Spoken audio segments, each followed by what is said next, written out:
السلام علیکم ورحمۃ اللہ وبرکاتہ۔ امید ہے ناظرین اکرام آپ خیریت سے ہوں گے۔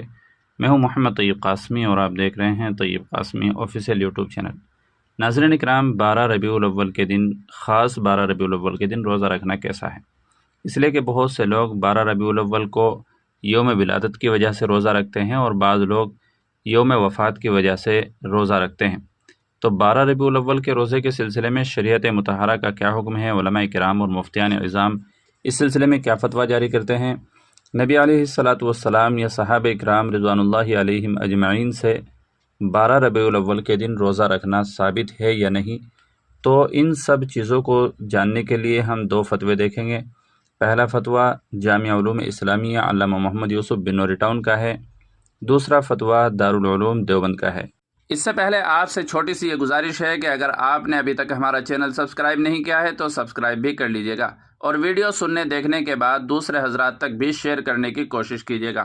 چنانچہ کسی سائل نے جامعہ علوم اسلامیہ سے سوال کیا ہے 12 وفات پر روزہ رکھنا کیسا ہے؟ تو جواب ہے، واضح ہے کہ 12 ربیع الاول کے روزے کی الگ سے کوئی فضیلت احادیث مبارکہ میں وارد نہیں ہوئی ہے، لہذا 12 ربیع الاول کے روزے کی الگ سے کوئی خاص فضیلت سمجھنا یا اس کو الگ درجہ دے کر لازمی سمجھ کر رکھنا یا اس دن کی مخصوص سنت سمجھ کر روزہ رکھنا بدعت ہے۔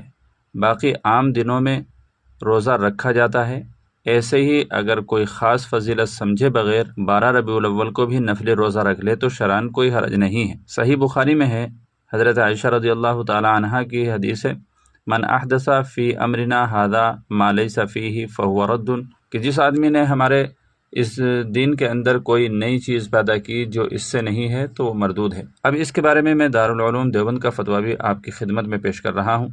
چنانچہ کسی سائل نے دارالعلوم دیوبند سے سوال کیا 12 وفات اور عاشورہ، 12 وفات اور عاشورہ کے دن کیا کرنا چاہیے؟ ان کی اسلام میں کیا اہمیت ہے؟ کیا اس دن کام دھندہ نہیں کرنا چاہیے؟ میں نے سنا ہے کہ اس دن خوب اچھا کھانا پینا چاہیے، ایسا کیوں؟ براہ کرم جواب دیں۔ تو مادر علمی دارالعلوم دیوبند کا جواب ہے، ملاحظہ فرمائیں، بسم اللہ الرحمن الرحیم، 12 ربیع الاول کے دن کسی خاص عبادت کا ذکر نہیں ملتا۔ اس کی واضح دلیل یہ ہے کہ خود 12 ربیع الاول کو یوم وفات ہونے میں اختلاف ہے۔ مشہور تو یہی ہے کہ آپ صلی اللہ علیہ وسلم کی ولادت 12 ربیع الاول کو ہوئی، لیکن محققین علماء کی رائے یہ ہے کہ تاریخ ولادت 8 یا 9 ربیع الاول ہے۔ اگر اس دن کو عید منانے کا سلسلہ شروع سے جاری ہوتا تو تاریخ ولادت میں اختلاف نہ ہوتا۔ آج کل لوگوں نے 12 ربیع الاول کو بطور عید منانا شروع کر دیا ہے اور طرح طرح کے خرافات کرنے لگے ہیں۔ ان چیزوں سے احتراز ضروری ہے۔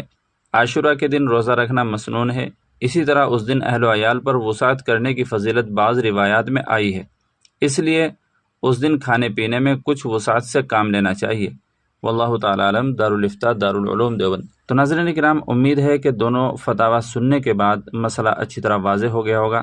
ویڈیو کو زیادہ سے زیادہ شیئر کرنے کی کوشش کیجیے گا، اور چینل پر پہلی بار آئے ہوں تو سبسکرائب بھی کر سکتے ہیں۔ السلام علیکم ورحمۃ اللہ وبرکاتہ۔